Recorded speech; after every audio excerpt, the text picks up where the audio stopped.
الرحمن الرحیم، اوقاف شیعوں کا ایک ملی سرمایہ ہے، اس کی حفاظت ہر شیعہ کے اوپر واجب ہے، اور جو اس کے متولی ہیں ان سب کو یہ بات یاد رہنی چاہیے کہ یہ امام زمانہ سلام اللہ علیہ کا مال ہے۔ اگر ہم خمس نہیں دے سکتے، اگر ہم زکوٰۃ نہیں دے سکتے، کم سے کم اوقاف کی حفاظت تو کر سکتے ہیں، کم از کم اوقاف کو اس کے صحیح مصارف میں خرچ تو کر سکتے ہیں۔ اگر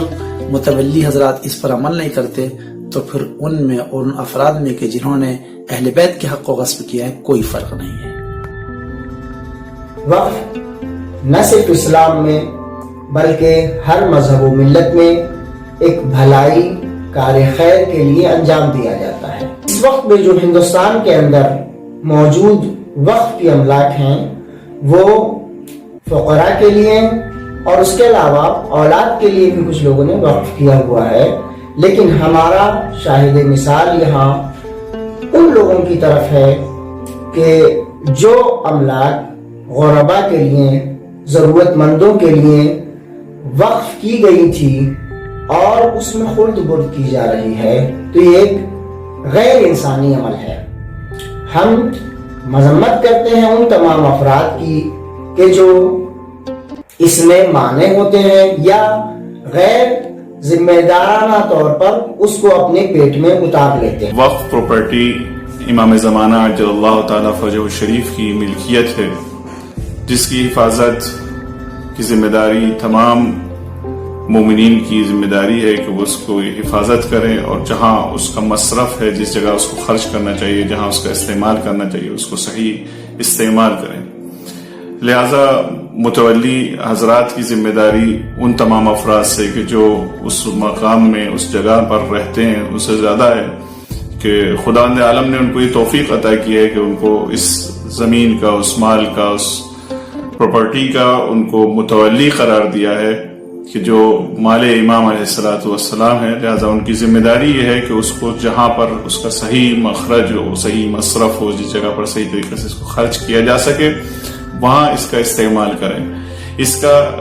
کھا لینا، اس کا خرد برد کرنا، اس کا غلط استعمال کرنا بھی تاریخ میں اسی طریقے سے ہے کہ جس طرح سے ہم کسی کا حق کو غصب کر لیں، اور ہمیں تولا اور تبرع جو کرتے ہیں ہم اس کو عملی طور سے، اگر ہم واقعاً تولا اور تبرع کرنے والے ہیں، اگر ہم اہل بیت سے محبت کرتے ہیں اور ان کے دشمنوں سے ہم اس لیے نفرت کرتے ہیں کہ انہوں نے حق زہرا کو علیہ الصلوۃ والسلام کو غصب کیا تھا، تو لہذا ہمیں بھی اس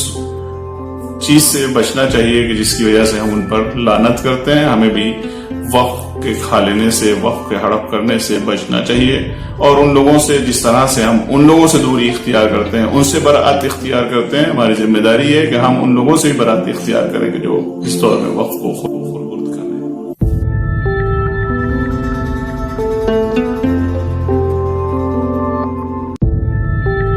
میں سب سے پہلے شیعہ ٹوڈے ٹیم کے ساتھ ساتھ قوم کے ان پاک باطن نوجوانوں کا تہ دل سے شکر گزار ہوں جو دینی، سماجی، ثقافتی اور قومی مسائل اور مشکلات میں دامِ دل سخن پیش رہتے ہیں۔ میں وہیں سے اپنی گفتگو کا آغاز کرتا ہوں جہاں سے ہندوستان کے معزز علماء کرام کو آپ نے سنا۔ آج پورے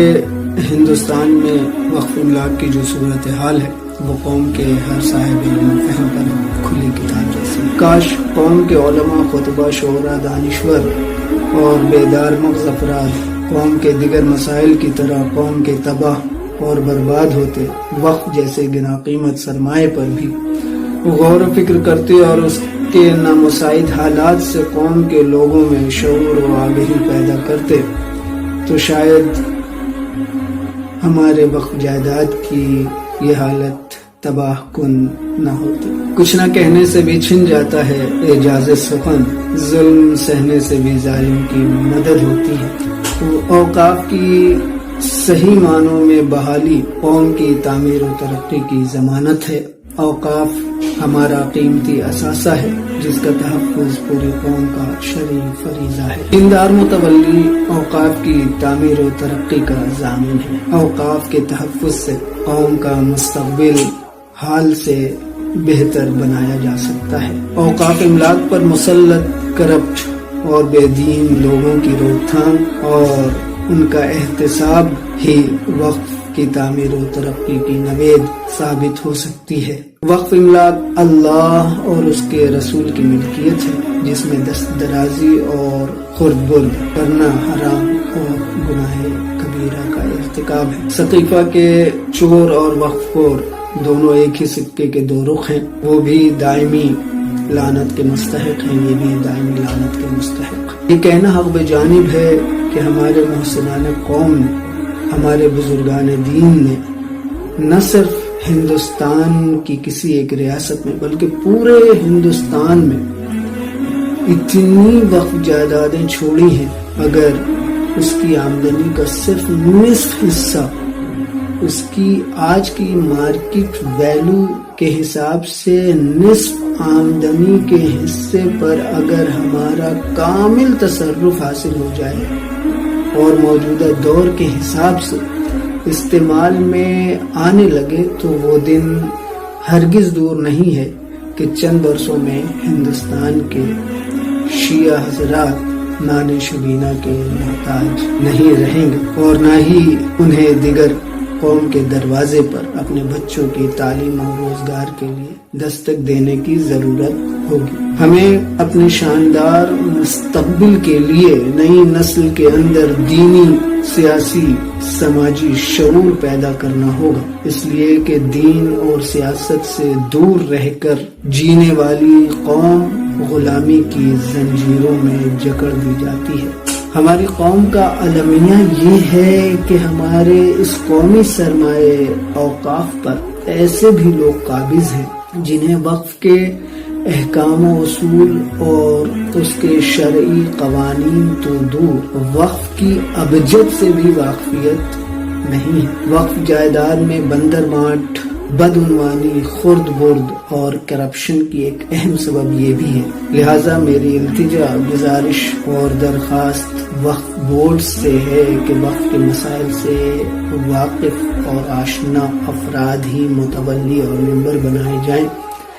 متولیوں اور ممبروں سے ملتمس ہوں کہ وقف امور پر کام کرنے سے پہلے اس کے احکام، اصول اور قوانین کا ایک بار ضرور سنجیدگی سے مطالعہ کریں، تاکہ اللہ اور رسول کا مال استحصال سے محفوظ رہے اور آپ عذاب خدا بندی کا شکار